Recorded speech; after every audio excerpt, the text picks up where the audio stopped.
Looking for some fun segmenting games for your ESL students? Well, stay tuned. Hi, my name's Gemma Perry and welcome to Mooncake, where ESL teaching is made easy. If you're new here, then you need to know that I make weekly ESL teaching tip videos to help you improve your English teaching. So if you are teaching ESL online or abroad, make sure you subscribe below and hit that notification bell for weekly ESL teaching tips. Also, real quick, if you are new here, say hi in the comments below and let me know where in the world you're teaching. Phonics. It's not always the easiest of subjects to teach, most especially when working on skills such as segmenting. So today I want to share a fun activity that I use with my students to help practice those segmenting skills. So without further ado, let's get started. For this activity, all you're going to need are some CVC word picture flashcards, and it's really important that they are picture only, and a whiteboard marker. This activity can be played online or in the classroom, but in today's example I'll be explaining how to play in the classroom. To get started, position the class in a semicircle with you, the teacher, in the middle.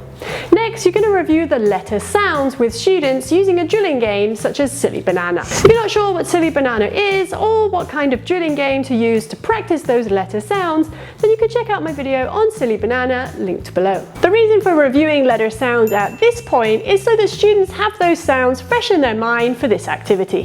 But next, you're going to draw a crossword grid on the board behind you, numbering each line as you do.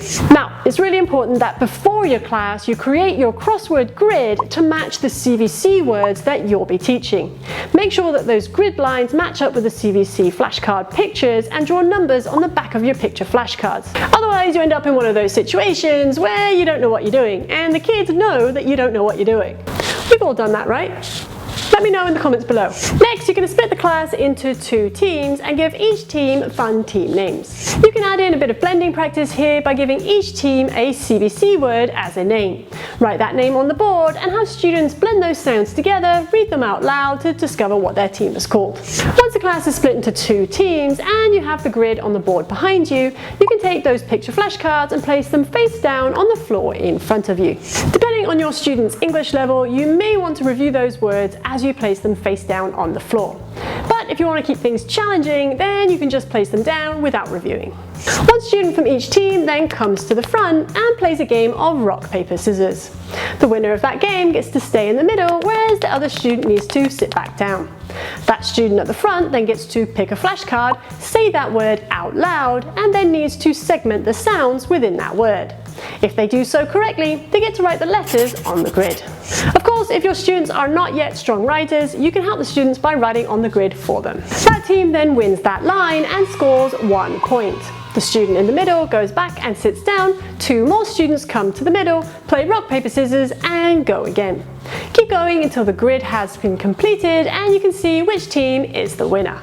Now, you can use this activity as practice in the classroom, but you can also follow up by preparing some worksheets with similar grids for students to complete. In fact, I'll be preparing some worksheets just like this for the Mooncake English store. So if you want to save some time on prep, then make sure you check them out, linked below. So there you have it, a fun activity to get your students practicing segmenting.